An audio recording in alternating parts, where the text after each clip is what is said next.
Innal hamdalillah nahmaduhu wa nasta'inuhu wa nastaghfiruh wa na'udzu billahi min syururi anfusina wa min sayyiati a'malina. May yahdihillahu fala mudilla lahu wa may yudlil fala hadiya lahu. Asyhadu an la ilaha illallah wahdahu la syarika lah wa asyhadu anna Muhammadan abduhu wa rasuluh la nabiyya ba'da. Wallahu ta'ala fil kitabihil karim a'udzu billahi minasyaitonir rajim ya ayyuhalladzina amanu taqullaha haqqa tuqatih wala tamutunna illa wa antum muslimun. Ya ayuhan nasu taqu rabbakum alladzi khalaqakum min nafsin wahidah wa khalaqa minha zawjaha wa basa minhuma rijalan katsiran wa nisaa'a. Wattaqullaha alladzi tasaaluna bihi wal arham. Innallaha 'alaikum raqiba. Alhamdulillah adik-adik sekalian, pada kesempatan siang hari ini bersyukur kita kepada Allah Subhanahu wa taala diberikan begitu banyak nikmat, badan yang sehat, umur, ya, masih diberikan kesempatan oleh Allah Subhanahu wa taala untuk beribadah kepadanya. Karena ibadah itu masih diterima, ya. Taubat masih diterima sebelum nyawa sampai di tenggorokan, ya. Kalau sudah nyawa di tenggorokan, tidak diterima lagi taubat seseorang. Dan kalau kita sudah mati, berkata Rasulullah Shallallahu Alaihi Wasallam, "Idzal mata insanu in qata'a anhu amaluhu illa min salasati, illa min shadaqatin jariyatin, aw ilmin yuntafa'u bihi, aw waladun sholihin yad'u lahu." Apabila mati seorang anak Adam, manusia mati, maka terputuslah semua amal perbuatan ibadahnya, kecuali 3, ya. Ilmu yang bermanfaat, ilmu agama yang diajarkan kepada anak, kepada keluarga, itu selama dipakai orang, maka akan terus mengalir pahalanya. Kemudian sedekah jariyah, membangun masjid, membangun pesantren, membangun sumur, ya, itu akan terus mengalir pahalanya. Kemudian yang ketiga adalah anak yang soleh, yang selalu mendoakan kedua orang tuanya. Nah, hendaklah kita sebagai anak, kita punya kewajiban kepada orang tua kita yang sudah membesarkan kita, selalu mendoakan mereka. Rabbana, ya Tuhan kami, Allahumma ufirli wali walidayya warhamhuma kama rabbayani shaghira. Ya, kita berdoa minta ampunan, kita minta ampunan untuk diri kita dan untuk kedua orang tua kita. Nah, pada kesempatan siang hari ini kita akan kuliah mengenai metode-metode dalam biologi molekuler. Kita akan bicara tentang isolasi DNA, PCR, cloning, dan ELISA. Ya, kita tahu bahwa metode-metode ini sangat penting untuk kita memecahkan permasalahan-permasalahan yang kita hadapi. Jadi Allah Subhanahu Wa Taala itu menurunkan kita ke muka bumi sebagai khalifah, sebagai pengurus di muka bumi ini. Nanti kita akan dimintai pertanggungjawaban. Nah, kita di bumi ini diberikan oleh Allah kesenangan, ya. Kemudian Allah berikan juga permasalahan yang harus kita pecahkan, yang harus kita hadapi, ya. Nah, jadi kita diberikan oleh Allah akal yang membedakan kita dengan hewan, ya. Kemudian kita juga ada nafsu juga. Nah, orang yang berakal itu adalah orang yang apabila tahu itu kebaikan, maka dia ikuti. Dan apabila dia tahu itu keburukan, kejelekan, maka dia hindari. Itulah sebenarnya orang yang berakal, ya. Nah, kita dalam memecahkan permasalahan, misalkan permasalahan kesehatan, permasalahan di bidang pertanian, ya, kemudian di bidang-bidang yang lain, kita melakukan kegiatan penelitian, pengembangan, ya, makanya kita memerlukan metode-metode dalam biologi molekuler. Seperti sekarang saat pengembangan vaksin untuk menghadapi COVID-19, ini cobaan dari Allah. Jadi COVID-19 ini merupakan suatu wabah yang Allah memang turunkan untuk menguji orang-orang yang beriman dan hukuman bagi orang-orang yang berdosa. Nah, kemudian kita diperintahkan oleh Allah untuk berusaha. Ya, Allah mengatakan di dalam Al-Qur'an, di dalam surat ini Ar-Ra'd ayat 11, Allah mengatakan innallaha la yughayyiru ma biqaumin hatta yughayyiru ma bi anfusihim. Allah tidak akan mengubah nasib suatu kaum sehingga mereka berusaha untuk mengubah nasibnya mereka berusaha. Nah, ini adalah salah satu usaha kita untuk memecahkan masalah. Kita mempergunakan metode-metode ilmiah, kita gunakan untuk kebaikan, ya. Nah, kita ini Allah ciptakan dari jiwa yang satu. Ya, Allah mengatakan dalam Al-Quran, Ya ayuhan nasu taqu rabbakumul ladzi khalaqakum min nafsin wahidah. Wahai manusia, bertakwalah kalian kepada Tuhan kalian, Allah yang telah menciptakan kalian dari jiwa yang satu, dari Nabi Adam. Wa khalaqa minha zaujaha, dan Allah ciptakan dari Nabi Adam, diambilnya oleh Allah bagian dari Nabi Adam dijadikan istrinya, Ibu Hawa. Ya, wa basa minhuma rijalan katsira wa nisaa. Kemudian Allah kembang biakkan dari mereka berdua banyak sekali laki-laki dan perempuan. Ya, jadi gender itu cuma dua, laki-laki atau perempuan, nggak ada gender ketiga. Ya, Allah menciptakan laki-laki dan perempuan. Nah, organisme ini Allah susun, ya, di dalam tubuh kita ini ada jaringan tulang, jaringan otot, ya, kemudian jaringan darah, kemudian jaringan itu terdiri dari organ-organ, ya. Nah, seperti contoh ini liver, ini adalah organ dari sistem pencernaan, ya. Jadi liver ini atau hati, ya, hati itu Allah ciptakan sebagai organ pencernaan, ya, karena menghasilkan enzim-enzim pembantu pencernaan, ya. Contohnya adalah menghasilkan getah ini garam dan asam empedu yang digunakan untuk mengemulsikan lemak. Kemudian liver juga memproduksi protein yang berfungsi untuk menjaga tekanan osmotik di dalam darah kita. Liver ini fungsinya juga sebagai detoksifikasi. Jadi apabila ada bahan asing yang termakan oleh kita dari makanan atau terhirup, maka dia akan dilakukan proses detoksifikasi oleh hati ini. Ya, sangat penting, ya, hati ini, ya. Nah, hati ini adalah salah satu dari organ sistem hepatobiliar, sistem pencernaan, organ tambahan, ya. Kemudian hati juga sebagai kelenjar endokrin menghasilkan hormon, ya, yaitu hormon growth hormon itu dari hepar. Nah, kemudian kalau kita belah lagi lebih kecil lagi dari sini, dari liver ini, maka dia akan disusun oleh hepatosit. Hepatosit ini adalah sel penyusun hepar, salah satunya. Nah, selain hepatosit tentu ada sel lain di dalam hepar, ya. Ada sel Kupffer dan lain-lain. Hepatosit ini adalah sel yang khususnya, ya. Nah, di dalam hepatosit ini itu adalah unit terkecil dari yang menjalankan fungsi kehidupan secara normal, secara utuh. Nah, jadi sel itu mengandung inti sel, kemudian mengandung organel-organel, ya. Nah, dari inti sel ini kita bisa persempit lagi penelitian kita. Ya, kita bisa melihat ke dalam organel. Jadi organel di dalam sel itu ada nukleus, ya, ada mitokondria, ada ribosom, ada badan Golgi, ada lisosom dan lain-lain, ya. Nah, ini organelnya ini contohnya mitokondria. Mitokondria ini adalah generatornya sel. Jadi yang menghasilkan listriknya, ibaratnya itu, ya, menghasilkan energinya itu dari mitokondria ini. Karena di sini berlangsung glikolisis aerob, yaitu proses produksi ATP, ya. Kemarin udah ini, ya, udah ingat, ya, adenosin trifosfat. Nah, itu diproduksi di mitokondria ini, di dalamnya ini, ya. Dari matriks mitokondria itu akan memproduksi ATP sehingga bisa menghasilkan energi yang akan mencukupi semua kegiatan sel maupun organ maupun organisme.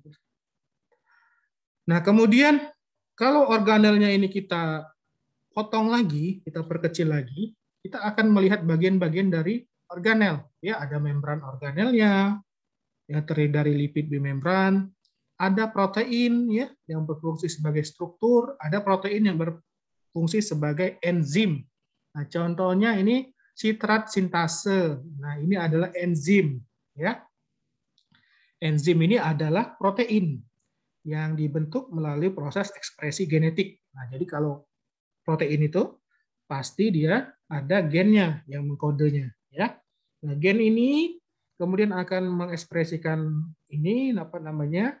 Protein. Nah, protein ini bentuknya bentuk 4 dimensi atau 3 dimensi, ya.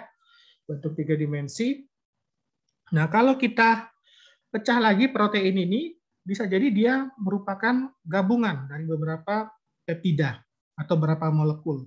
Ya, contohnya ini ada molekul ubiquinon. Ya, ubiquinon ini adalah potongan peptida. Nah, jadi lebih kecil dari protein.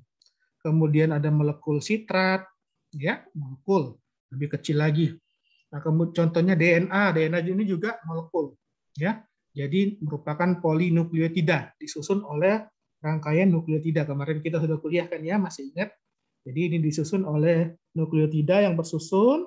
Kalau tulang punggungnya ini, backbone-nya ini disusun oleh ikatan fosfodiester. Tapi kalau ini yang menghubungkan antara basa nitrogen satu dengan yang lain, ini ikatan hidrogen. Ya. Nah, kalau dipecah lagi DNA-nya ini, ya bisa ini dipecah lagi menjadi bagian-bagian kecil, yaitu gula, basa nitrogen, dan kemudian fosfat. Ya, dipecah lagi jadi unsur nanti. Ya, unsurnya itu, nah, contohnya karbon, ya, kemudian oksigen, kemudian nitrogen. Nah, itu unsur lebih kecil lagi. Unsur nanti ada atom, ya, lebih kecil lagi. Atom dibagi menjadi proton, elektron, dan neutron, ya. Nah, seperti itu. Nah, bayangkan betapa maha besarnya Allah yang menciptakan ini, ya. Rabbana ma khalaqta hadza batila subhanaka faqina adzabannar. Tidak ada yang sia-sia Allah ciptakan, ya. Wa may ya'mal misqala dzarratin khairan yarah. Barang siapa berbuat kebaikan sebesar biji atom, sebesar elektron kebaikan, ya, maka dia akan melihat balasannya di akhirat. Barang siapa yang membuat kejahatan sebesar atom, maka dia akan melihat balasannya di akhirat. Jadi dibalas semua itu perbuatan kita. Jadi ya ingat-ingatlah, kita ini harus sering ingat, ya, bahwa kita diciptakan oleh Allah untuk beribadah. Kita harus banyak beribadah, memanfaatkan waktu kita. Namanya manusia ini sering lupa kalau nggak diingatkan, makanya sering-sering mengingat. Makanya kita sholat 5 kali sehari biar ingat. Nah, tadi DNA, ya, DNA itu kan berada dari sini nih, di dalam nukleus. Jadi setiap sel yang mempunyai inti nukleus itu mempunyai DNA, ya. Nah, DNA ini ada dua sebenarnya. Ada DNA yang di dalam nukleus, ya. Ada juga DNA di dalam mitokondria nih, ada juga nih DNA mitokondria. Ya, di dalam mitokondria ini ada DNA juga. Jadi dia mengkode protein-protein yang khusus untuk memproduksi enzim di mitokondria. Kemudian kalau di bakteri ada DNA ekstra kromosomal namanya, ya, yaitu namanya plasmid, ya. Nah, itu. Jadi DNA itu umumnya berada di inti sel, ya, pada eukariotik. Nah, DNA ini bisa kita gunakan untuk berbagai tujuan, ya. Bisa kita gunakan untuk tujuan identifikasi, ya. Misalkan kita mau menguji apakah seseorang itu memiliki kemiripan, jadi tes paternal. Jadi tes anak kandung atau ibu kandung atau saudara kandung, ya, seperti itu, ya. Jadi kita akan uji kemiripan DNA-nya. Kemudian bisa untuk diagnostik juga. Contohnya COVID-19, ya. Kita lakukan uji PCR. Ya, nah, kita mau melihat apakah terdapat DNA virus atau RNA virus di dalam spesimen yang kita ambil dari swab, ya, dari swab tenggorokan atau swab hidung. Nah, itu. Kemudian DNA ini juga bisa kita gunakan untuk rekombinan. Jadi kita membuat penyusunan ulang DNA untuk membuat rekayasa genetika, ya, pada bakteri, pada tanaman, ya, pada hewan, ya, kita lakukan rekayasa genetika. Nah, yang pertama untuk kita bisa mengakses DNA ini, kita harus murnikan dulu DNA ini, karena DNA itu kan terdapat di dalam nukleus, ya. Jadi begitu besarnya ini, ya, kemudian DNA dalam sini. Maka kita harus lakukan ekstraksi atau kita murnikan dulu DNA-nya ini, ya. Nah, kita murnikan DNA berarti kita harus menghancurkan semua selnya. sel ini semuanya dihancurkan, ya. Kemudian kita ingat kemarin DNA itu kan dililit di dalam protein histon, ya. Nah, itu harus dilepas juga lilitannya, ya. Jadi akan dapat DNA murni, baru bisa kita lakukan proses lebih lanjut. Nah, yang pertama, untuk kita menarik DNA atau mengekstraksi DNA dari sel atau jaringan, kita lakukan homogenasis sel atau jaringan pada suhu 4 derajat Celcius dalam alat steril. Ya, jadi homogenasi itu adalah dihancurkan. Kalau kita ngambil liver, misalkan liver dari sapi, ya, kita mau ambil DNA-nya, nah kita hancurkan dulu di blender dulu nih. Nah, jadi selnya hancur, ya, selnya hancur, ya, jadi sudah berkurang ininya kerjaan kita kalau sudah dihancurkan selnya, ya. Nah, ini dihancurkan, dihomogenasi dalam suhu 4 derajat Celcius agar tidak rusak, ya, karena apabila suhu kamar maka cepat rusak itu karena berbagai macam enzim akan bercampur, ya, maka ada enzim yang akan menghancurkan DNA, yaitu DNase enzimnya. Dia aktif pada suhu 37 derajat. Makanya suhunya perlu dingin agar enzimnya inaktif. Kemudian dalam alat steril, nggak boleh alat yang kotor. Kalau alat kotor kan nanti ada bakteri, ada virus. Nah, itu kalau kita mau ekstraksi DNA nanti bercampur DNA-nya dengan bakteri, dengan virus, ya, DNA virus atau DNA bakteri bercampur dengan DNA yang mau kita ekstraksi. Makanya alatnya harus steril. Kemudian setelah dihancurkan, maka dia di hepar ini kan banyak jaringan-jaringan, jaringan ikat, ya. Dia akan hancur jadi sel-sel kecil yang disebut dengan homogenat. Nah, kemudian kita lakukan tahap kedua, penghancuran sel atau lisis sel. Nah, sel ini kan diliputi oleh membran sel. Membran sel ini dia dibentuk oleh lapis lipid, ya, 2 lapis. Nah, kemudian kita harus hancurkan dulu ini. Nah, karena DNA-nya ada di dalam nukleus. Nah, nukleus ini juga ada membran, ya.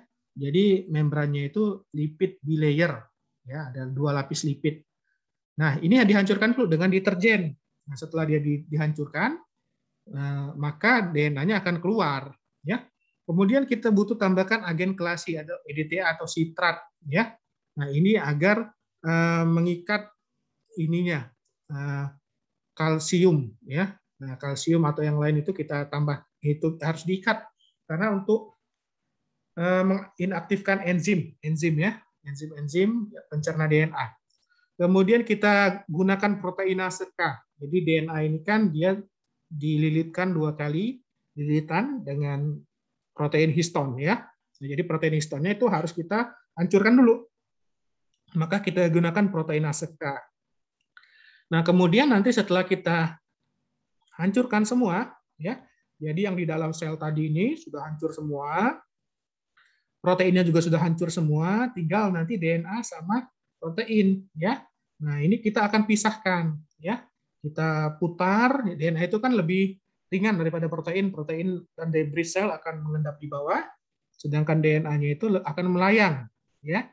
Nah, sehingga nanti kita akan tarik dengan fenol dan kloroform. Ya, nah jadi waktu setelah kita tarik dengan fenol atau kloroform, maka DNA-nya itu akan mengendap di bawah nanti, ya. Nah, kemudian kita akan presipitasi dengan alkohol, dia akan mengendap di bawah, kemudian kita tambahkan pelarut EDTA, sehingga nanti kita akan dapatkan DNA murni, ya. Nah, kemudian untuk ekstraksi RNA dari sel atau jaringan, ini sama prosesnya, jadi kita lakukan homogenasi dulu, nah, tetapi yang berbeda kita berikan RNase inhibitor. Jadi RNase inhibitor ini misalkan DPEC, nama zatnya itu, yaitu dietil polikarbonat. Dia ini akan menghambat enzim yang mencerna RNA, ya, karena RNA itu tidak akan bertahan lama, dia harus dicerna, ya. Nah, enzim pencernanya itu kita nonaktifkan dengan pemberian DPEC. Kemudian kita homogenasikan lagi, kita blender lagi, ya. Selnya dihancurkan dengan deterjen juga. Kemudian gunakan pelarut RNA, ya, guanidium thiocyanat. Nah, dengan pelarutan ini RNA akan larut, sedangkan yang lain dia akan mengendap, ya. Kemudian tambahkan proteinase K, sama proteinase K ini dia digunakan untuk menghancurkan protein-protein yang mengganggu, ya. Kemudian ditarik DNA-nya dengan fenol atau kloroform, kemudian dipresipitasi dengan alkohol lagi, etanol 70% atau 100%. Kemudian baru kita lakukan pelarutan RNA-nya, ya. Nah, beda DNA dengan RNA udah tahu ya. Kemarin DNA itu double helix, DNA itu letaknya di dalam nukleus atau dia di mitokondria, ya. Nah, sedangkan RNA itu bisa berada di luar nukleus, di sitoplasma, bisa. Karena RNA itu dia dari nukleus akan ditransfer menuju sitoplasma untuk dilakukan proses translasi. Nah, ini ya, jadi urutan-urutan kita mengekstraksi DNA, misalkan kita mau menghancurkan sel, ya, dengan kita mengambil hati sapi tadi, dihancurkan dengan blender dulu, kemudian sudah jadi halus, ya. Nah, baru kemudian selnya itu dihancurkan dengan menggunakan deterjen untuk menghancurkan dinding membran selnya, ya. Nah, kemudian nanti membran selnya udah pecah, maka sel itu akan buyar, ya. Nah, maka proteinnya itu akan dihancurkan dengan penambahan protease. Sedangkan RNA dihancurkan dengan RNase. Jadi tambahkan protease dan RNase karena kita mau ekstraksi DNA. Ya, jadi DNA dan protein sudah dihancurkan semua. Setelah itu diputar. Ya. Nah, serpihan-serpihan dan barang-barang yang berat, ya, itu akan mengendap di bawah, sedangkan DNA dia lebih ringan, dia akan berada di bagian atas. Nah, jadi kita ambil bagian atasnya ini, larutan yang di atasnya, sedangkan endapannya kita buang, ya. Nah, kemudian selanjutnya DNA dipekatkan dengan etanol sehingga akan nampak benang-benang putih. Jadi DNA itu dia bisa dipekatkan, ya. Jadi dia akan terlihat seperti benang-benang putih dengan penambahan etanol. Ya, kemudian kita bisa gulung dengan pengaduk gelas, ya. Jadi DNA-nya itu bentuknya panjang-panjang seperti rambut-rambut putih, benang-benang putih yang ini yang halus. Nah, ini bisa kita ambil dengan ini, pengaduk. Nah, jadi ingat ya, untuk melakukan ekstraksi DNA, perlu pertama deterjen untuk menghancurkan membran selnya. Membran sel, membran organel, itu dihancurkan dengan deterjen. Kemudian enzim untuk menghancurkan protein. Ya. Kemudian menghancurkan RNA juga. Jadi proteinase dan RNase kita butuhkan. Kemudian alkohol tadi, ya, untuk memekatkan. Jadi memekatkan biar DNA-nya itu menjadi pekat. Jadi dia bisa kita lihat, kita ini gulung, ya bisa. Ya. Nah, ini sama tadi. Jadi kita hancurkan dulu proses homogenasi isi sel dengan menggunakan deterjen, kemudian removal protein dengan enzim, kemudian presipitasi DNA, kita pekatkan, kita ini endapkan dengan alkohol, kemudian direhidrasi dengan cairan buffer, ya. Nah, ini deterjen, ini lipid. Nah, jadi dia itu bentuknya sama, deterjen sama lipid ini, ya. Ada bagian kepala dan ekornya. Ada yang diapolar dan ada yang nonpolar. Ada yang hidrofobik dan ada yang hidrofilik, ya. Nih, jadi bentuk deterjen sama ini, sama lipid itu mirip, ya. Dia bentuk ini, ada kepala dan ada ekornya. Nah, yang kepalanya ini dia hidrofilik, suka air, sedangkan ekornya dia tidak suka air, ya. Nah, jadi dengan penambahan deterjen, maka dia akan mengganggu integritas. Dia akan menyebabkan membran sel ini terganggu integritasnya sehingga dia akan pecah, ya. Nah, kalau dia sudah pecah, hancur membran selnya, maka DNA akan keluar. Ya, jadi penambahan deterjen itu akan larut membran selnya ini sehingga DNA yang berada di dalam organel tadi, dalam nukleus atau dalam mitokondria, dia akan keluar karena tadi sudah dipecahkan, dilisiskan selnya. Nah, kemudian karena dia tadi ini dililitkan dengan protein histon, ini DNA ini, ya, maka dia perlu kita potong ininya, proteinnya, agar dia terlepas dari lilitannya, ya. Maka kita perlukan tadi proteinase K. Nah, proteinase K ini adalah untuk memotong-motong proteinnya sehingga untaian DNA ini bebas dari gulungannya, dari gelendongnya ini bebas, ya. Kayak kalian waktu kecil main layangan nggak sih kalian nih? Kalau saya dulu main, ya. Jadi main layangan itu di kaleng itu di talinya dililitkan gitu, ya. Jadi dia tersusun rapi, jadi nggak kusut benangnya.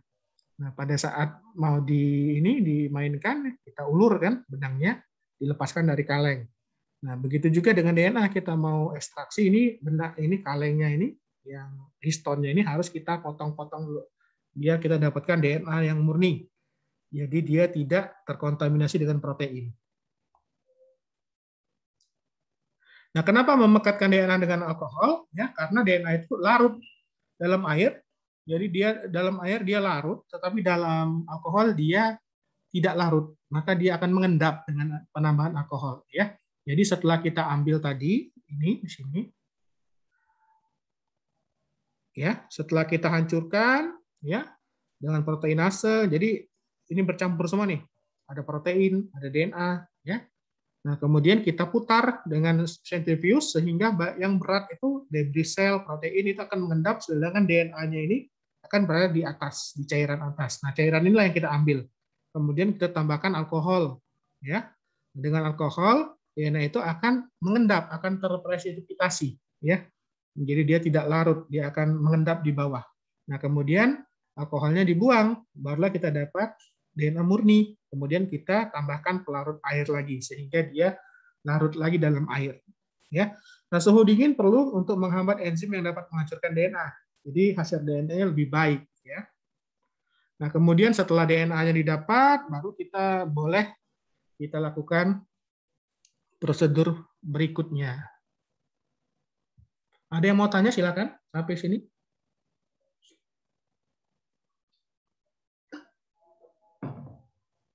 Marcella, kamu ngerti?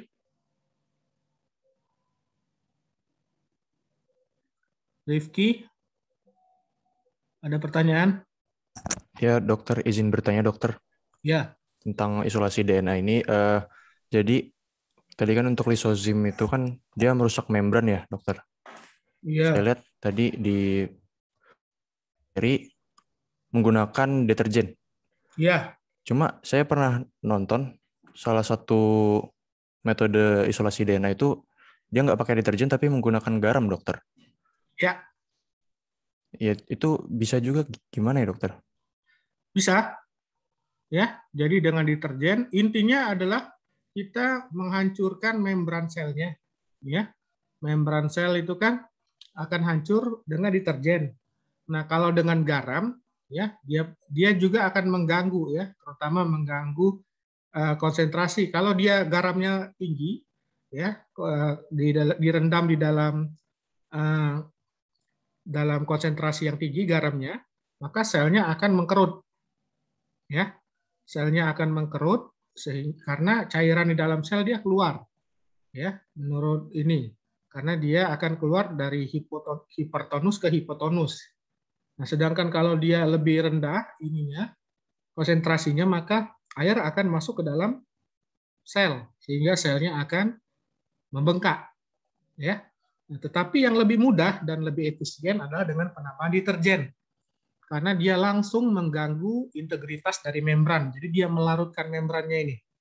Itu yang lebih efektif, lebih cepat. Jadi dengan garam bisa, ya. Jadi dia sama mengganggu membran sel, tapi lebih cepat, lebih efisien dengan menggunakan deterjen. Gitu, Rifki. Oke, terima kasih, dokter. Ada lagi mau tanya? Izin bertanya, dokter. Ya, Salma. Ya, dokter, saya Salma, izin bertanya. Jadi kan tadi dokter menjelaskan kalau ada proses klasi. Nah, itu tuh proses mengikat kalsium sehingga enzim pencerna DNA tuh menjadi inaktif gitu. Nah, saya penasaran, dokter. Jadi enzim pencerna DNA itu sebenarnya dia ada di dalam sel atau dia muncul karena membran selnya itu hancur atau bagaimana ya, dokter? Enzim pencerna DNA. Ya. Jadi DNA itu kan dia letak alamiahnya itu di dalam sel, ya, di dalam organel di sini nih, ya, di dalam nukleus atau di dalam mitokondria, ya. Nah, kalau dia pecah, ya, maka kondisinya kan tidak alamiah lagi. Mungkin banyak enzim, ya, ada enzim-enzim DNase, dia akan mencerna DNA. Jadi DNA itu tempat alamiahnya itu ada di dalam organel. Sedangkan di luar organel dia tidak akan bertahan karena ya banyak enzim-enzim yang kemungkinan bisa mencerna dia, terutama enzim-enzim yang bersifat DNase. Ya, jadi DNA ini memang dijaga di dalam sini, dia nggak boleh keluar. Kalau dia keluar dia rusak. Ya, nah, jadi DNA itu ibarat blueprint-nya, cetakannya. Jadi perpustakaan yang harus dijaga. Nah, jadi dia harus tetap berada di dalam sini. Kalau dia bocor nukleusnya atau pecah, ya ada cairan fitoplasma yang masuk ke dalam, ya, maka itu akan merusak DNA-nya. DNA akan rusak, akan tercerna dia. Nah, makanya tadi fungsi dari proteinase tadi, ya, itu adalah untuk atau agen kelasi tadi, ya, itu adalah untuk mengikat protein-protein yang bersifat DNase agar dia tidak aktif, sehingga dia tidak mencerna DNA. Karena kita sudah hancurkan tadi selnya tadi, waktu kita hancurkan kan sudah bercampur semua, mau bagian dalam mau bagian luar sel itu sudah bercampur di sini, dalisis selnya. Jadi di sini ada protein, ada DNA, ada RNA, semuanya ada di sini. Seperti itu. Salma. Baik dokter, terima kasih. Kita lanjutkan dulu ya. Pertanyaan bisa dilanjutkan nanti. Nah, selanjutnya setelah kita mendapatkan DNA murni, ya, kita bisa lanjutkan proses selanjutnya. Yaitu biasanya kita lanjutkan dengan polymerase chain reaction atau PCR. Jadi PCR ini adalah proses membuat atau memperbanyak DNA di dalam laboratorium. Jadi DNA itu sebenarnya bisa diperbanyak melalui dua cara, ya, cara alamiah, ya, dengan cara buatan. Nah, kalau cara alamiah yaitu waktu sel membelah terjadi mitosis. Nah, itu kan dia akan membuat replikasi DNA. DNA itu akan digandakan, direplikasi pada saat sel mau membelah. Nah, tetapi kan itu kan lama, membutuhkan waktu.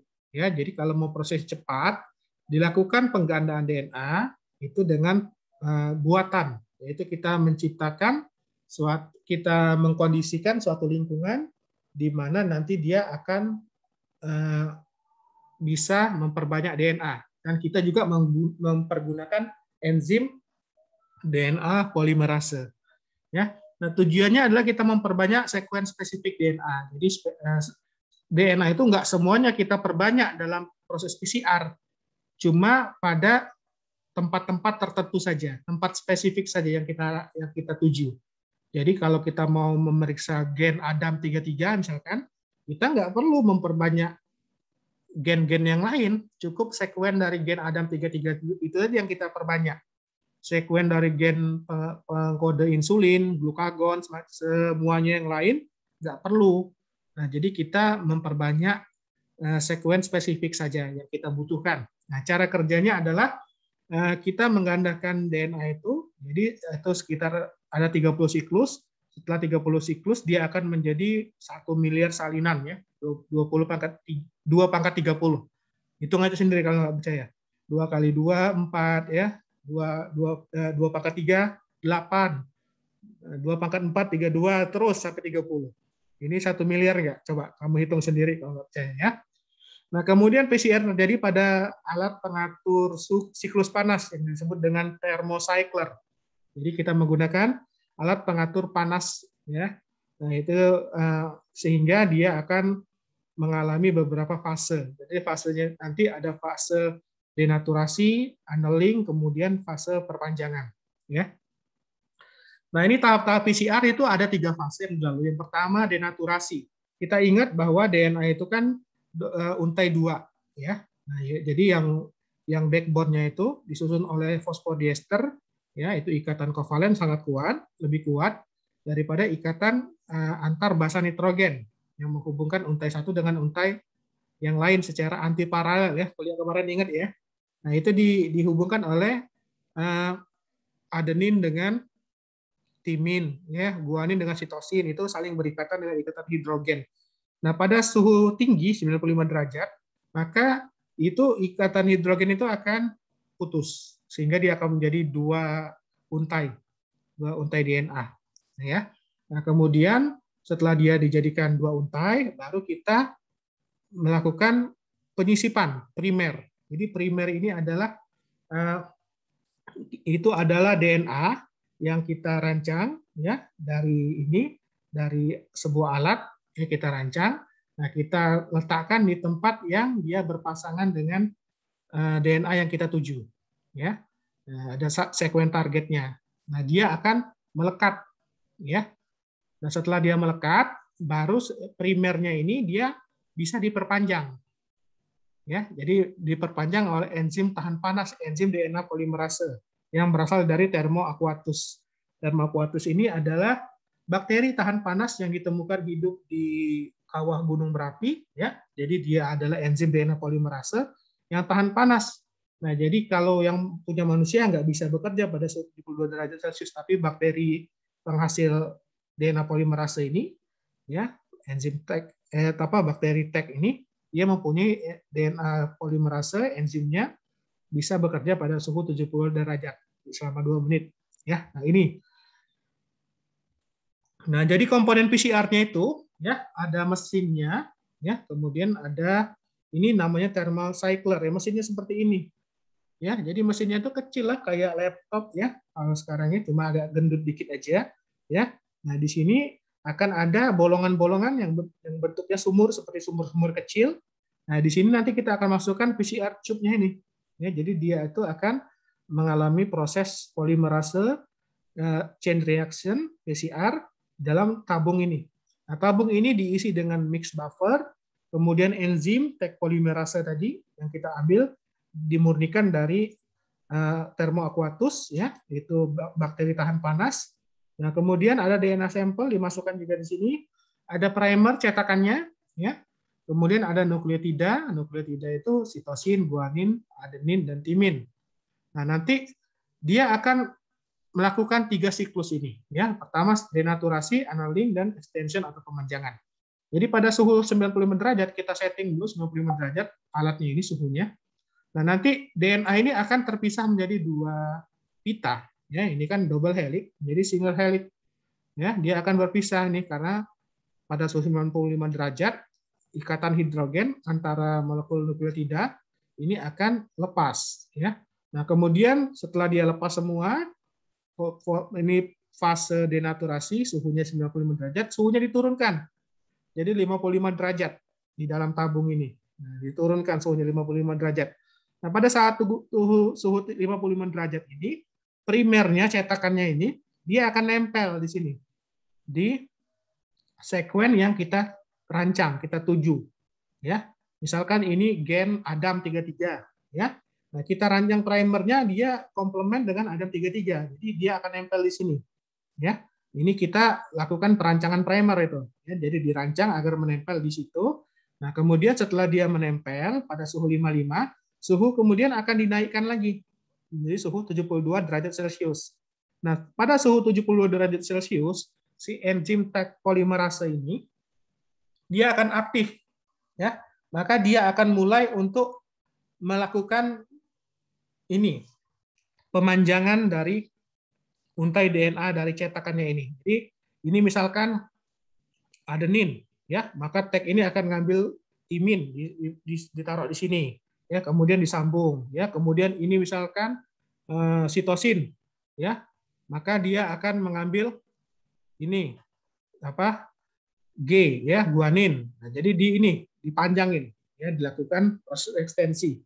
Nah, ini selama 2 menit, ya. Nah, jadi pada saat menit kedua sudah selesai, maka akan terbentuk untai DNA yang baru, buat 2 untai DNA. Ini kan satu untai DNA, ya, double helix, kemudian dipisahkan jadi 2, ya, single helix, kemudian ditempeli oleh primer cetakan. Nah, kemudian cetakan sudah nempel, baru diperpanjang oleh TEC polimerase, DNA polimerase yang khusus yang tahan panas. Nah, kemudian hasilnya pada akhir siklus dia akan menjadi 2, ya, 2 DNA baru, ya. Ini DNA induknya menjadi 2 DNA baru. Nah, ini berlangsung sebanyak 30 siklus. Ya, kalau dia satu siklus selama 2 menit, berarti 2 pangkat 2, itu kalau 30 berarti 2 pangkat 30, itu hasilnya adalah miliaran DNA baru dihasilkan dari sini. Ya.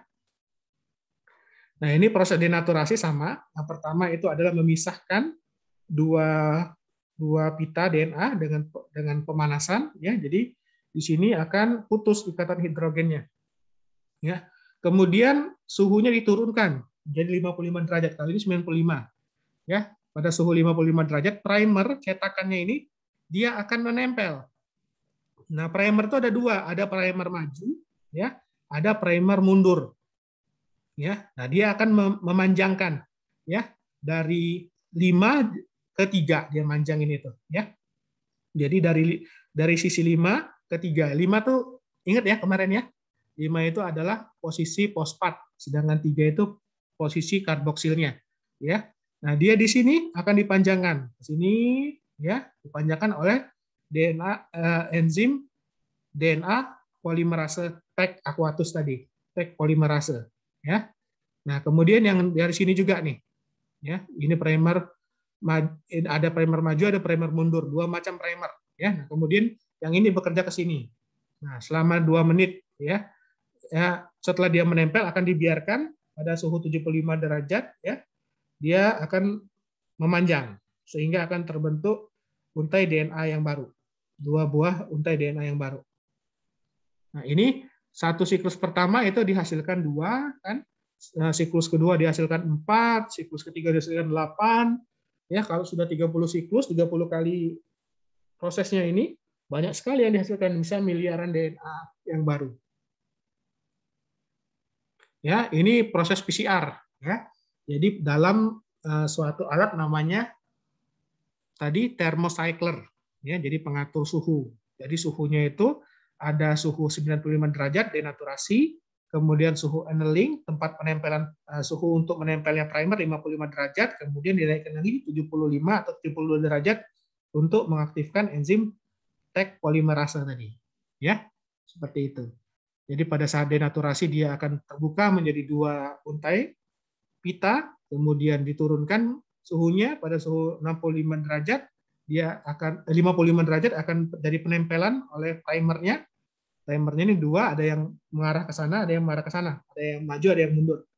Nah, kemudian dinaikkan lagi suhunya jadi 75 derajat, dia akan terjadi pemanjangan oleh enzim Taq polimerase. Ya, kalau 2 siklus jadi 4, 3 siklus jadi 8, 4, 5, 6, seterusnya. Ya, jadi banyak sekali. Nah, ini Taq polimerase itu diambil dari bakteri yang berada di kawah gunung, ya. Jadi ini bakteri khusus, namanya bakteri Thermus aquaticus, ya. Nah, jadi bakteri ini hidup di air panas. Nah, pada suhu panas ini dia akan aktif, makanya dia cocok untuk mesin PCR itu. Jadi digandakan DNA-nya pada suhu 72 derajat. 72 derajat dia akan aktif, ya. Nah, dia kalau suhu di bawah 60 derajat dia inaktif. Nah, berbeda dengan ini enzim kita, ya. Kalau enzim kita dia suhu optimalnya 37 derajat Celcius. Lebih dari situ dia enzimnya akan mengalami denaturasi, enzim polimerase manusia, ya. Tetapi yang Taq ini dia akan aktif pada suhu 70 derajat Celcius sehingga dia cocok untuk mesin PCR. Tidak bisa menggunakan enzim yang lain, cuma enzim ini yang bisa, ya, untuk proses PCR ini. Cuma enzim Taq DNA polimerase. Berasal dari bakteri Thermus aquaticus. Nah, hasil PCR tadi, penggandaan DNA tadi, yang dari DNA-nya sedikit menjadi lebih banyak, jadi PCR ini seperti mesin fotokopi. Ya, mesin fotokopi yang akan memperbanyak tulisan, gitu itu ya, kalau mesin fotokopi atau scanning, ya. Nah, kalau PCR ini dia akan memperbanyak atau mengcopy salinan DNA yang kita tuju, gen yang kita tuju. Nah, itu nanti gennya akan banyak, ya, akan disalin jadi lebih banyak sehingga kita bisa digunakan untuk tujuan lain, misalkan untuk tujuan deteksi, ya. Contohnya adalah mencari variasi genetik, kemudian untuk sidik DNA, tes kemiripan gen dan lain-lain. Bisa juga untuk diagnosis, ya. Nah, dengan diagnosis kita walaupun misalkan pada seorang yang kena virus COVID-19 ya, kena virus corona, SARS-CoV-2, nah dia itu virusnya itu kan sedikit di dalam ininya, di dalam lendir di hidungnya itu kalau ada. Nah, setelah mengalami proses PCR, DNA-nya itu walaupun sedikit dia akan diperbanyak sehingga bisa ketahuan ya dia ada atau tidak DNA virus pada hidungnya, lendir hidungnya tersebut. Ya, kalau ada berarti dia ini positif kena COVID. Nah, tetapi kalau dia tidak ada berarti negatif. Ya, jadi PCR-nya negatif berarti tidak ditemukan DNA virus. Berarti dia tidak kemungkinan dia tidak terkena infeksi COVID. Ya, tapi kalau sudah ada berarti positif. Ya. Kemudian untuk rekayasa genetik, jadi untuk cloning gen. Jadi gen yang akan kita cloning itu kita harus perbanyak dulu, baru kemudian kita lakukan proses clone. Nah, ini sidik jari DNA, ini contohnya adalah untuk meriksa ini ya, apa namanya? Kemiripan DNA. Ya, jadi seorang anak itu kan hasil kerjasama antara ayah dan ibu ya. Jadi kerjasama yang baik antara ayah dan ibu. Nah, kemudian gennya itu kan akan mirip dengan kombinasi dari ayah dan ibu. Ya.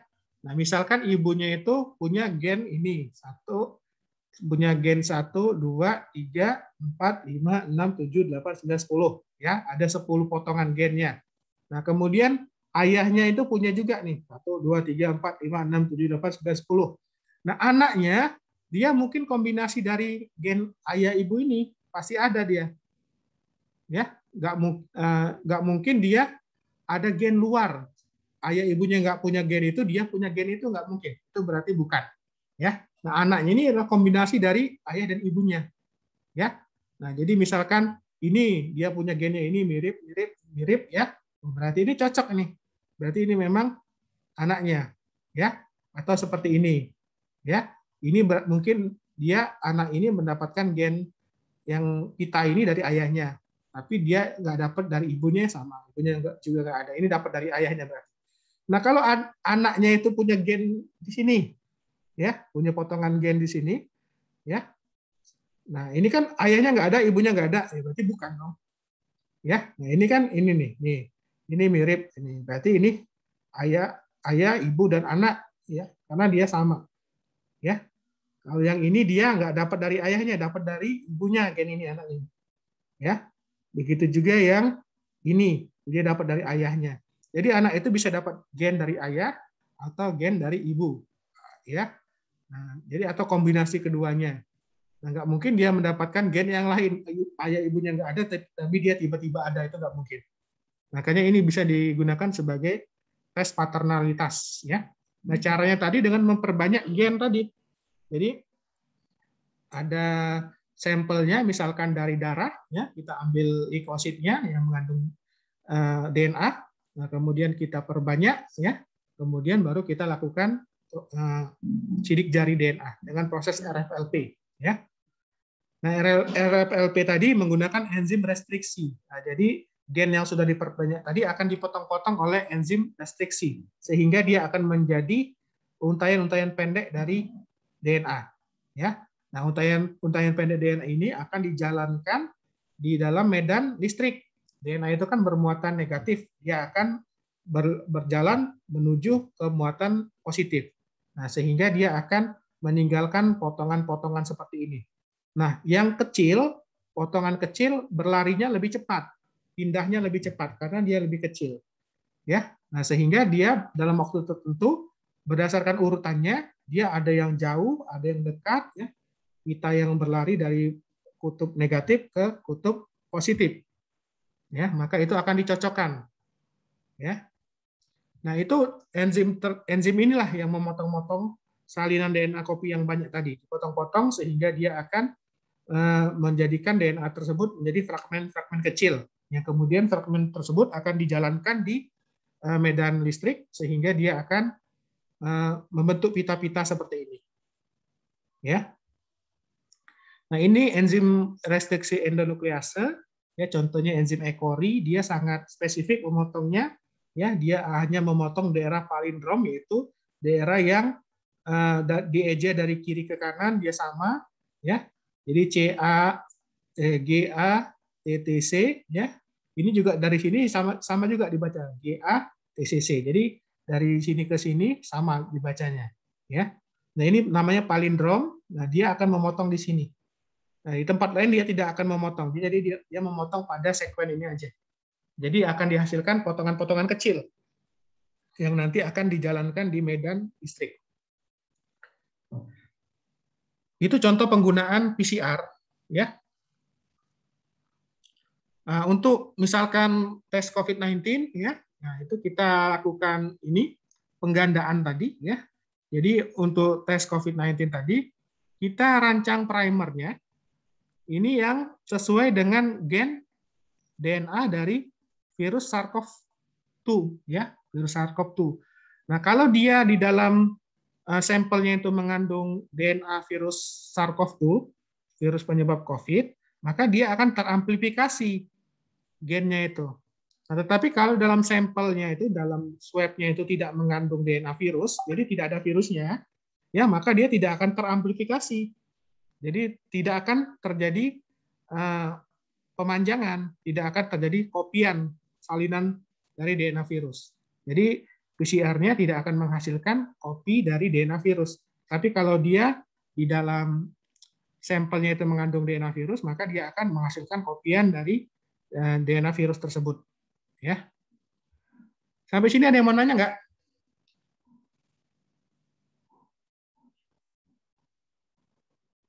Proses PCR.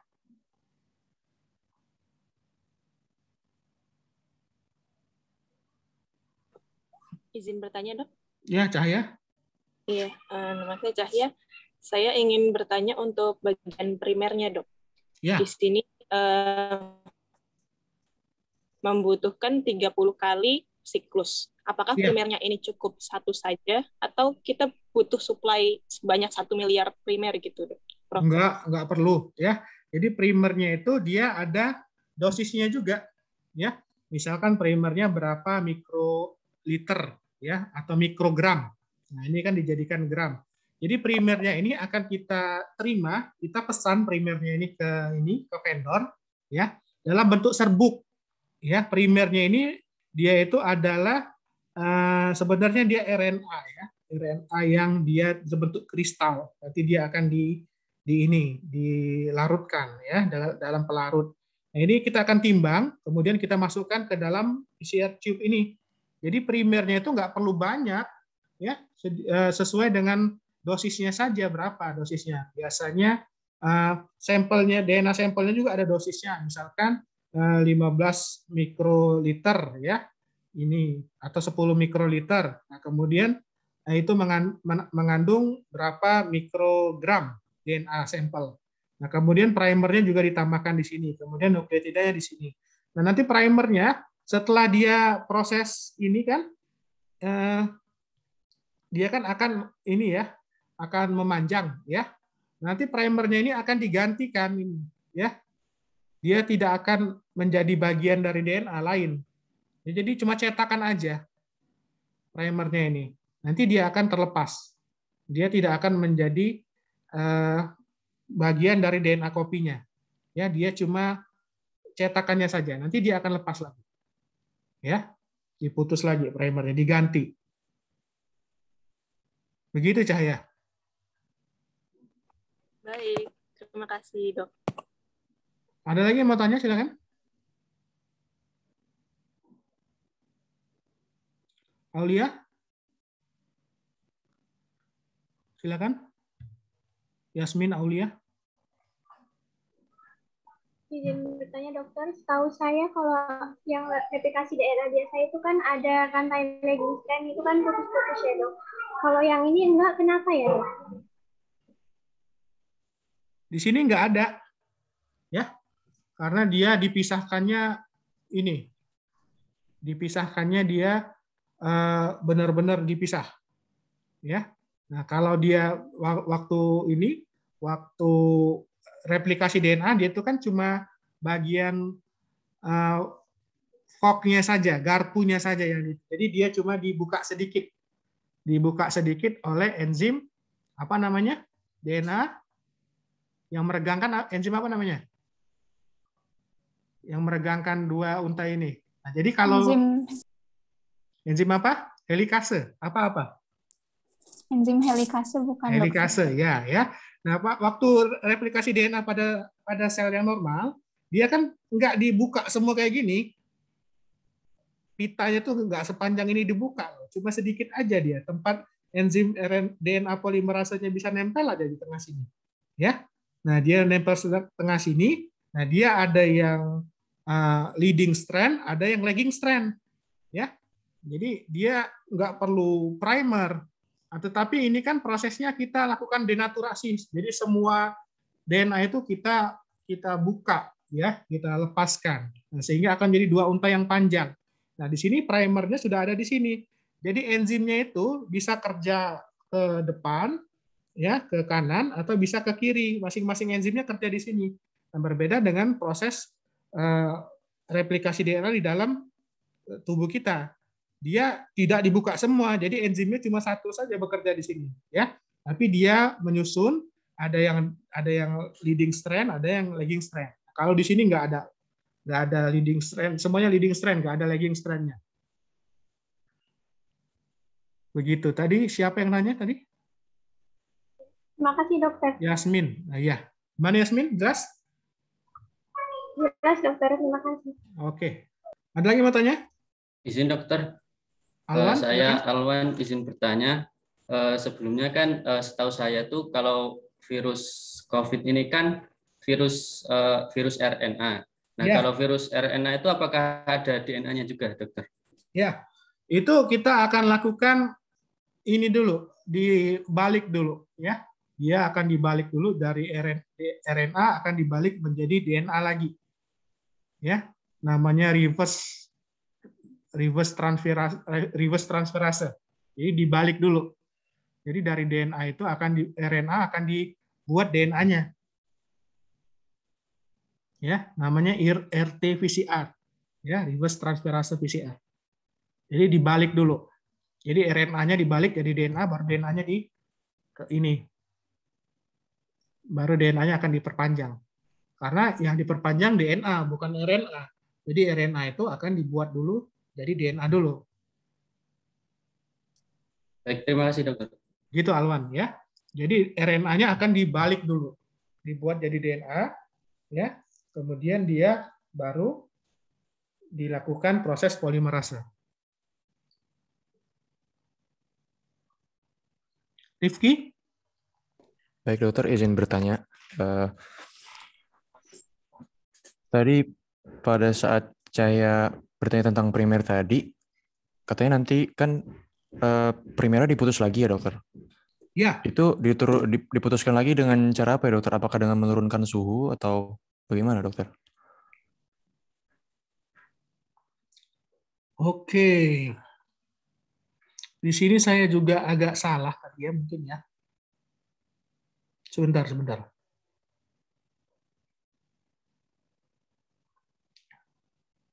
Oh ya, jadi primer ini, dia ini kan bentuknya RNA, primer itu. Jadi primer itu bukan DNA, ya. Nah, jadi dia akan di-cut, ya, karena dia berbeda dia. Jadi oleh enzimnya itu dia digunakan sebagai cetakan saja oleh tag polimerase. Jadi dia akan diputus nanti, ya. Baik, dokter, terima kasih. Oleh enzimnya itu sendiri yang putus. Oleh enzim tag polimerase karena dia berbeda. Ya, dia itu kan cuma sebagai ini aja.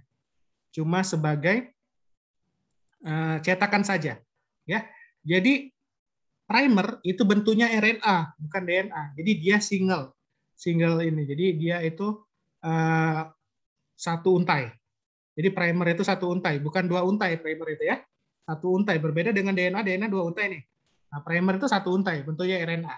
Nah, nanti setelah dia dilakukan proses sintesis, ya, dia akan diperpanjang oleh tag polimerase, nanti dia akan dipotong sendiri. Karena dia berbeda. Dia adalah RNA. RNA kan gulanya ribosa, sedangkan DNA gula deoksiribosa. Dia cuma dipergunakan sebagai cetakan saja. Sama seperti waktu dimulai proses duplikasi atau replikasi DNA.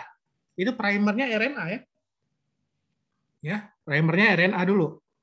Nah, karena RNA itu ya dia punya ini ya. Nah, dia berperan sebagai cetakan. Jadi untuk mengaitkannya itu dia harus RNA. Nggak bisa DNA dia. Yang berperan sebagai cetakan itu harus DNA. Siapa tadi yang nanya? Saya Dokter Rifki. Rifki. Oh, gimana Ya. Ki? Ya, paham Dokter. Terima kasih Dokter. Oke. Jadi primer itu RNA ya, Ki, bukan DNA ya. Oke, kita lanjut dulu ya ke sekarang transfer gen ya. Nah, transfer gen ini adalah tadi kalau gennya tadi sudah kita perbanyak melalui proses ini PCR, kita perbanyak gennya. Nah, gen itu bisa kita gunakan untuk konjugasi, transduksi, atau untuk transformasi. Ini bisa kita pindahkan. Kemudian bisa kita cloning juga, ya, kita perbanyak, ya. Nah, contohnya itu adalah kita memasukkan gen insulin manusia ke dalam bakteri. Ya, jadi pada manusia ada penyakit yang namanya diabetes mellitus. Itu terjadi karena resistensi insulin pada tubuh manusia atau dia insulinnya yang memang kurang diproduksi oleh pankreas manusia, ya. Jadi kita perlu tambahan insulin dari luar sehingga akan mengaktifkan GLUT4 sehingga GLUT4 itu bisa memasukkan glukosa ke dalam otot rangka, ya.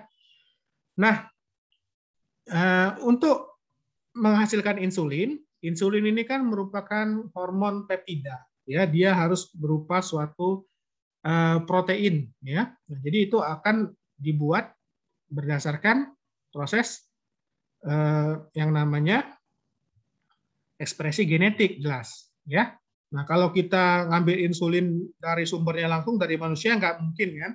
Jadi kita lakukan cloning gen insulin ini ke sel bakteri.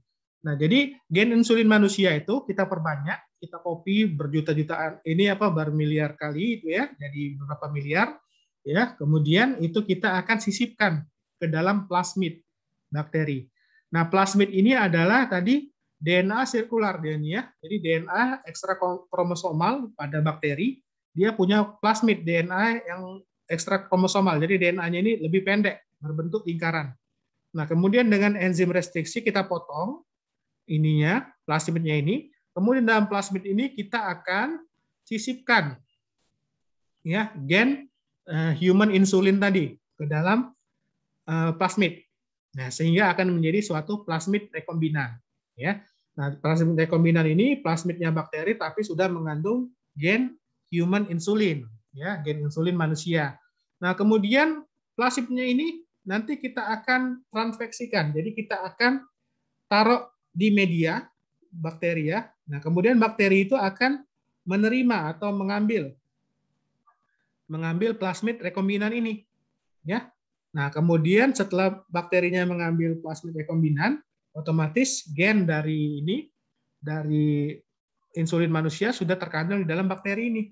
Nah, kemudian bakteri ini bisa memproduksi insulin, ya, karena ada gennya di sini. Nah, dia akan memproduksi insulin. Nah, contoh bakterinya itu adalah bakteri E. coli, ya. Nah, jadi insulin yang digunakan untuk pengobatan itu adalah insulin hasil rekayasa genetik dari bakteri menghasilkan hormon insulin, ya. Nah, hormonnya itu dihasilkan dari penyisipan gen insulin manusia ke dalam plasmid dan dimasukkan ke dalam bakteri. Ini namanya transfer dan cloning dari gen insulin, ya, sehingga bermanfaat. Kemudian contohnya ini golden rice, ya. Jadi golden rice ini adalah nasi yang ini ya, beras yang warnanya kuning keemasan, ya. Nah, ini karena dia banyak mengandung beta karoten. Jadi beta karoten itu di video saya di YouTube saya salah ngomong ya. Nah, benar adalah beta karoten, bukan vitamin B. Beta karoten ini adalah provitamin A, ya. Nah, ini caranya adalah memasukkan gen yang memproduksi beta karoten ke dalam gen benih padi, ya. Sehingga gen benih padi itu akan kesisipan dari gen penghasil beta karoten sehingga waktu dia berbuah padinya, maka padinya itu akan mengandung beta karoten yang banyak, ya. Nah, sehingga dia akan berwarna kuning. Nah, jadi ini sudah ditambahkan provitamin A, ya. Nah, ini golden rice. Kemudian bakteri berpendar ini juga bisa kita rekayasa dengan menyisipkan gen yang memproduksi protein yang berpendar, ya. Jadi protein yang berpendar itu kita sisipkan ke dalam gen bakteri, ya. Yang protein yang ini gen yang mengkode protein berpendar. Nah, kemudian apabila dia sudah masuk ke dalam bakteri tersebut, maka bakteri tersebut akan mengekspresikan protein berpendar, ya, karena dia sudah punya gennya. Nah, makanya dia akan menghasilkan bakteri baru, jenis baru hasil rekayasa yang bisa berpendar karena dia menghasilkan protein berpendar yang memancarkan cahaya di waktu gelap, ya. Kemudian ikan transgenik juga bisa, ya, jadi ikan yang tahan hama atau dia pertumbuhannya cepat, ya. Nah, ini di waktu dia ini waktu dia embrio ini disisipkan gennya, ya. Nah, sehingga dia akan menjadi lebih cepat besar, ya, atau lebih tahan hama, ya. Nah, kemudian ini prosedur transgenik pada tanaman. Nah, jadi DNA pada yang dipilih itu setelah kita perbanyak, ya, akan kita sisipkan ke dalam benih tanaman, ya. Nah, kemudian dia akan berintegrasi ke dalam kromosom dari tanaman, ya. Nah, kemudian dilakukan ini penanaman, ya, kemudian tanaman tersebut dia akan menghasilkan tanaman transgenik, ya. Kemudian contohnya tomat transgenik yang resisten virus, ya. Jadi dia tomat yang resisten virus ini dia menghasilkan tanaman yang lebih tahan terhadap hama, ya. Nah, ini jadi kita lakukan proses ini penyisipan gen pada benihnya, kemudian dia akan menghasilkan individu transgenik. Nah, ini proses cloning gen tadi, ya. Jadi gen tadi yang sudah kita perbanyak, misalkan gen insulin manusia tadi, ya, kita perbanyak, kemudian kita potong dan kita murnikan, ya. Kemudian kita ambil plasmid dari bakteri tadi, ya. Nah, kita potong dulu plasmidnya ini dengan enzim pemotong tadi, restriksi endonuklease, ya. Nah, kemudian setelah dia potongannya ini sudah dipotong, baru kita gabungkan dengan enzim DNA ligase. Kemudian akan terbentuklah yang namanya plasmid hibrid, ya. Plasmid hibrid ini adalah plasmid dari bakteri, ya, yang sudah mengandung DNA yang kita inginkan, ya. DNA yang sudah DNA manusia, DNA ini insulin, ya, penghasil insulin, gen penghasil insulin yang sudah dihibrid dengan plasmid. Nah, kemudian plasmid hibrid ini akan kita introduksikan, akan kita berikan kepada bakteri, ya, sel-sel bakteri E. coli tadi. Nah, sehingga plasmid ini kan dia adalah gen kecil, dia adalah DNA ekstrakromosomal berbentuk lingkaran yang bisa keluar masuk di dalam bakteri, ya. Nah, ini juga biasanya bakteri itu yang menghasilkan antibiotik atau resisten antibiotik, ya. Dia tukar-menukar ini biasa terjadi tukar-menukar plasmid antar bakteri itu. Jadi kalau bakteri satunya resisten, ya, teman-temannya bisa resisten semua terhadap antibiotik, ya, karena dia saling bertukar informasi dari plasmid ini. Nah, setelah plasmidnya itu masuk ke dalam bakteri, nah baru kemudian ini disebut bakteri rekombinan, ya. Nah, bakteri rekombinan ini bisa dia membelah diri, memperbanyak diri, nah, ya. Jadi setelah dia memperbanyak diri, dia akan menghasilkan individu yang masing-masing mempunyai plasmid rekombinan. Nah, kemudian individu dari bakteri yang mempunyai plasmid rekombinan inilah yang bisa menghasilkan insulin, ya. Nah, insulinnya nanti akan dimurnikan, ya, baru kemudian insulinnya akan digunakan untuk pengobatan. Ini prinsipnya. Nah, kemudian modifikasi genetika itu adalah bakteri penghasil insulin ini tadi, ya, sama, ya.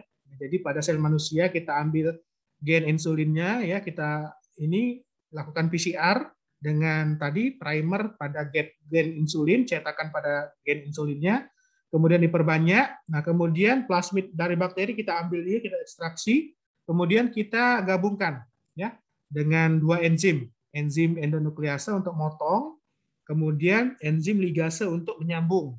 Jadi gen insulin ini akan bersambung dengan plasmid, jadi plasmid rekombinan. Ya.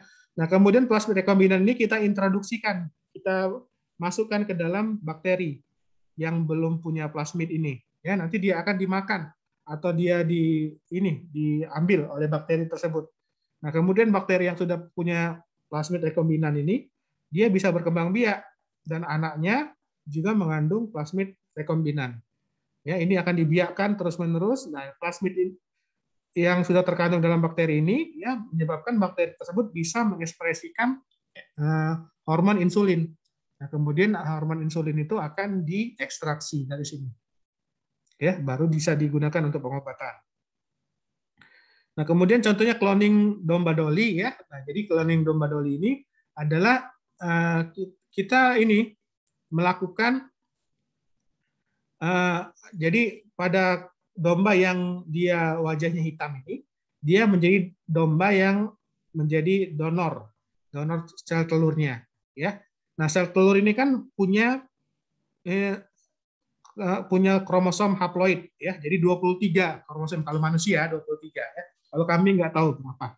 Jadi setengah dari jumlah kromosom dari individu dewasanya, ya.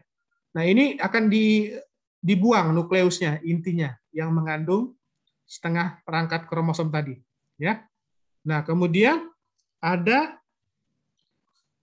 ini kambing dengan wajah putih, ya, kambing yang wajahnya putih, ini diambil selnya. Nah, kemudian yang diambil juga nukleusnya saja, nukleus selnya saja, ya. Jadi inti selnya saja yang diambil. Nah, kemudian inti sel ini akan difusikan, ya, digabungkan, ya, dengan listrik, ya, sehingga inti sel ini akan bergabung dengan telur yang sudah tidak punya inti, ya. Nah, karena sel telur ini dia mempunyai lingkungan yang bisa mendukung sel untuk membelah, ya, sehingga apabila sudah terisi inti sel yang perangkat kromosomnya sudah lengkap, yang diploid, maka dia akan menjadi embrio, ya. Kalau normalnya kan ini kan inti sel telur ini kan akan dibuahi oleh inti sel sperma dari luar, maka dia akan bergabung haploid tambah haploid jadi diploid kan, ya, jadi 2 perangkat. Nah, tetapi ini inti selnya dibuang, nah kemudian dimasukkan inti sel yang sudah diploid. Nah, sehingga dia akan menjadi telur yang sudah bergabung, ya, yang sudah inti selnya sudah bergabung, kemudian dia akan membelah menjadi embrio, ya, menjadi 2 sel, 4 sel, 8 sel, ya. Kemudian embrio ini akan diimplantasikan dalam uterus dari kambing, ya. Nah, karena dia ini inti selnya itu berasal dari kambing putih, maka embrionya ini ya dia jenisnya ini kambing putih, ya. Nah, jadi walaupun dia diimplantasikan ke kambing hitam, tapi dia tetap menjadi individu kambing putih, ya, kambing dengan wajah putih. Nah, kemudian itu yang cloning Dolly, ya. Nah, ini yang transfer inti somatik sama saja seperti tadi, ya. Jadi dari kulit sapi dewasa itu kita ambil selnya, kita kultur, kemudian ovumnya kita ambil, ya. Ovumnya itu dihancurkan nukleusnya, kemudian kita ambil nukleus dewasa untuk diintroduksikan ke dalam ovum tadi, ya. Kemudian ovum tadi akan ditransfer, ya, ininya inti sel dewasanya ditransfer dari ovum, ya, maka dia akan menjadi klon dewasa, ya. Ini akan ditransfer lagi ke dalam uterus dari sapi, ya, sama seperti ini tadi, ya. Nah, ini dihancurkan dengan sinar ultraviolet, tetapi bedanya kalau yang ini tadi dibuang, ya, sama aja. Nah, kemudian bisa juga injeksi mikro, ya. Jadi di dalam ini sel telur ini, ya, yang sudah dibuahi, waktu dia pada masih fase awal, jadi fase 2 sampai 4 sel itu kita introduksikan gen di sini, gen yang kita inginkan. Nah, jadi gen itu akan bergabung, ya. Nah, dia akan diterima, ya, sehingga dia akan menjadi bagian dari individu, ya. Nah, contohnya ini pada tikus transgenik. Jadi pada tikus transgenik ini gen yang kita sudah amplifikasi yang kita inginkan, nah ini kita introduksikan, kita suntikkan kepada ini inti dari pronukleus jantan, ya, pronukleus jantan, ya. Nah jadi inti dari sperma itu akan disuntik, ya. Nah ini kan sperma sudah masuk ke dalam ovum, ya. Nah kemudian pronukleus jantan ini akan disuntikkan gen, ya. Kemudian dia akan bergabung dengan pronukleus betina di dalam ovum ini, ya. Kemudian dia akan menjadi embrio, ya. Nah embrionya ini sudah memiliki gen transgeniknya, ya.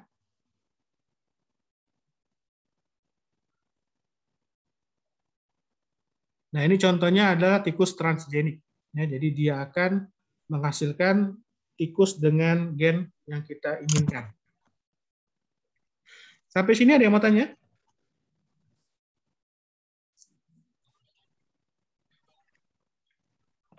Cahya? Iya, boleh bertanya lagi ya, Dok? Boleh, boleh. Saya ingin bertanya untuk cloning, Dok. Seandainya kita ingin mengkloning hewan yang sudah hampir punah, tapi hanya tersedia hewannya itu jantan. Nah, sedangkan di sini kita membutuhkan sel telur, Dok. Apakah bisa kita menggunakan sel telur dari hewan selain hewan yang nggak bisa punah itu? Nggak bisa. Nggak bisa? Nggak bisa. Saya sedih. Nggak bisa. Ya, karena dia harus sesuai dong. Ya, nggak bisa. Okay. Jadi ada yang namanya satu spesies, ya. Satu spesies itu kalau dia kawin menghasilkan keturunan yang subur, yang fertil, ya, itu namanya satu spesies. Ya, kalau lain spesies dia tidak akan menghasilkan keturunan. Misalkan ayam kawin sama bebek, nggak akan jadi. Sperma ayam kita masukkan ke dalam telur bebek, nggak bakal jadi. Nah, jadi dia harus satu spesies baru bisa jadi. Begitu, Cahya? Baik, Dok. Terima kasih. Ada lagi yang mau bertanya? Silakan. Dokter izin bertanya. Ya. Tadi kan dokter bilang untuk yang domba doli itu, untuk yang hitam kan sel telurnya aja. Nah, yang putihnya itu intinya. Kalau ditukar gitu bisa atau enggak ya, Dok? Bisa. Sama aja. Tapi kalau dia nggak beda, kita bingung berhasil apa enggak ini. Ya. Jadi kita bedakan ini, inti selnya yang dari domba berwajah putih ini, nanti kita lihat kalau anaknya lahir putih berarti dia benar ini, anaknya yang ini. Ya, tapi kalau sama-sama hitam kita nggak tahu ini anaknya berhasil apa enggak itu. Ya. Nah, ini juga bisa dibalik, bisa juga. Misalkan kita ambil telur dari domba berwajah putih yang perempuan, didonorkan dengan kita ambil telurnya, kita remove nukleusnya, kemudian kita fusi dengan inti sel dari kambing berwajah hitam ini, bisa juga. Sama, bisa. Ya, tapi nanti waktu menanamnya di sini. Karena ini yang punya telur. Ya, jadi yang ditanam itu yang punya telurnya. Jadi dia tidak akan menolak ininya. Apa namanya, sistem tubuhnya, karena dia sama. Baik, terima kasih, Dok. Ya, ada lagi mau tanya, silakan. Malia, Dok. Ya. Ya, tapi mau nanya ke materi yang tadi sebelumnya yang masih tentang DNA itu, Dok. Ya. Tadi kan katanya primernya itu cuma untuk sebagai template dan nanti dia akan melepaskan lagi ya, Dok? Ya. Nah, nanti sebenarnya yang bakal ngisi posisi si primer itu siapa? Menjadi pasangan dari DNA-nya. Ya, kalau dia sudah berhenti, prosesnya nggak dipasang lagi. Jadi primer ini cuma 20 pasang basa maksimal. Ya. Nah, sedangkan dia hasil dari ininya, dari pemanjangan ini bisa sampai 1000 pasang basah. Ya, jadi dia tidak terlalu bermakna ininya. Makanya kita rancang primernya itu jangan pas di gen yang ininya yang kita tuju. Jadi kita maju beberapa pasang basah 50 atau 100 maju ya. Nah, kemudian itu kan nanti dia akan nempel di situ. Ya, nah sedangkan yang kita perlukan kopian yang ke sini. Yang seterusnya ini bukan bagian primer yang kita perlukan. Tapi kita harus rancang primer yang menempel dia di dekat dengan gen yang kita tuju. Gitu. Jadi walaupun dia nanti didegradasi atau dipotong, ini nggak masalah. Yang penting gen yang sudah teramplifikasikan itu benar adalah gen yang kita tuju. Misalkan gen insulin yang mau kita amplifikasi, berarti kita rancang primer yang dia menempel di dekat dengan gen insulin, ya. Kemudian dia akan menempel sini sebagai cetakan. Kemudian dia akan diperpanjang oleh tag polimerase, ya, yang diperpanjang itu kopiannya itu adalah gen insulin. Nah, walaupun ininya terpotong cuma 20 pasang basah maksimal ini. Jadi nggak masalah. Sedangkan hasil kopiannya itu bisa sampai 1000 pasang basah. Begitu, Malia. Berarti nanti yang ngisi buat si kopiannya itu adalah apa yang mau dikopinya itu ya, Dok? Ya, ini kan yang ini. Kopiannya itu kan dari sini, dari nukleotida ini. Ya. Nah, jadi ini kan cetakannya. Nah, jadi cetakannya ini sudah nempel, ini jadi ininya aja ini, biar bisa memulai ini. Memulai pencetakan DNA baru di sini. Nah, ini kan akan diisi oleh RNA tag polimerase, DNA tag polimerase tadi. Ya, ini akan diperpanjang terus sampai ke sana, sampai 1000 pasang basah lebih.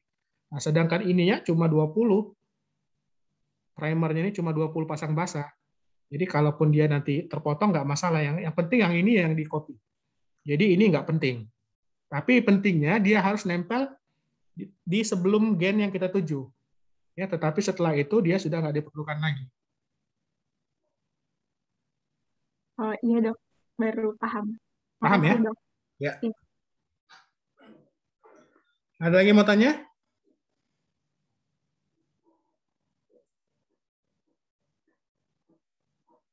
Jam berapa nih?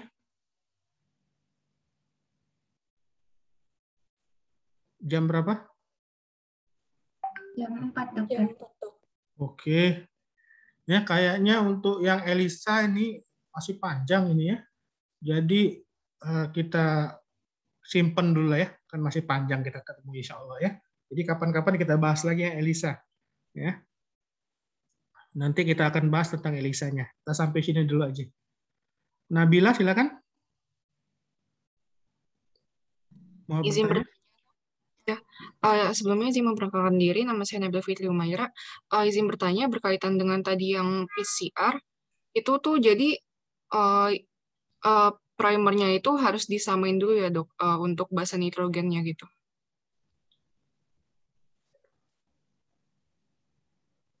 Ya, jadi primernya ini harus kita rancang sedemikian rupa, ya. Kan itu kan urutan sekuen gen sudah kita ketahui ya dari GenBank, ya, dari situsnya NCBI.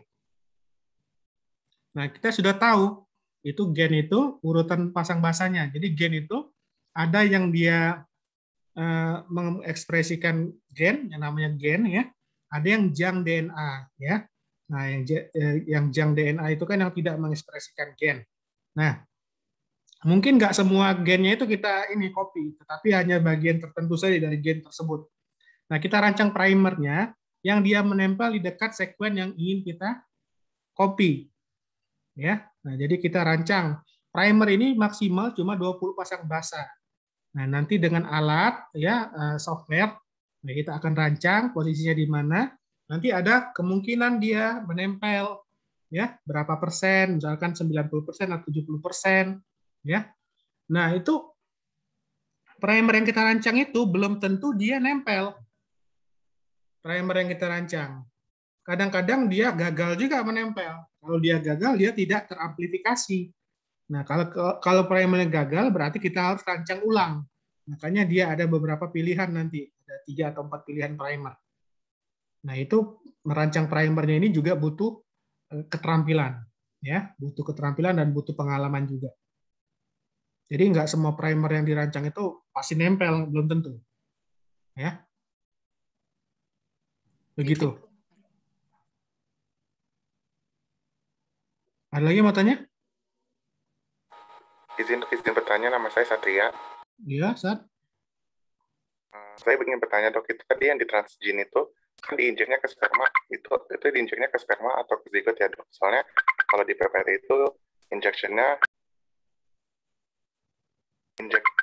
of transgene itu ke pronucleus itu, tapi di proses iya, ke pronucleus. Oh.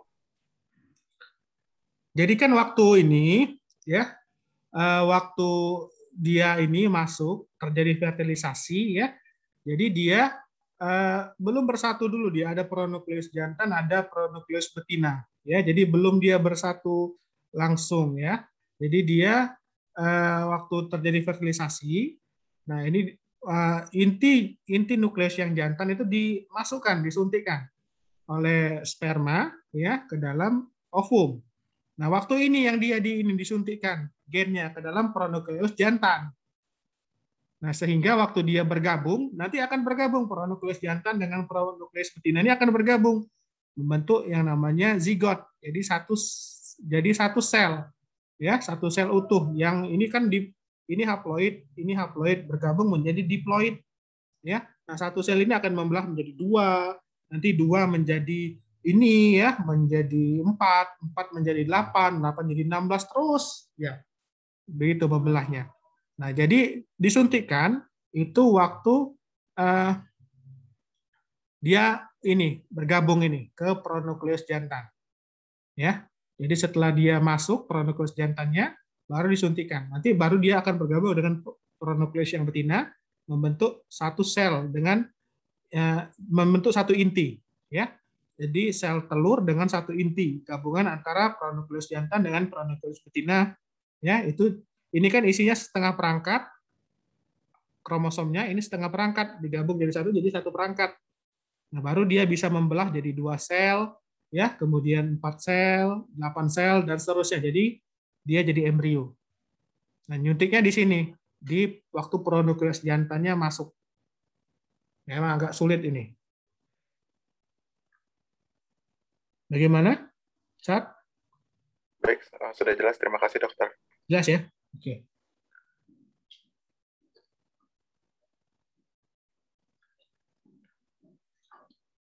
Oke. Kuliah saya tahun lalu sudah saya upload di YouTube ya. Jadi kalau bisa mau diulang, bisa kalian lihat di YouTube ya, di channel saya.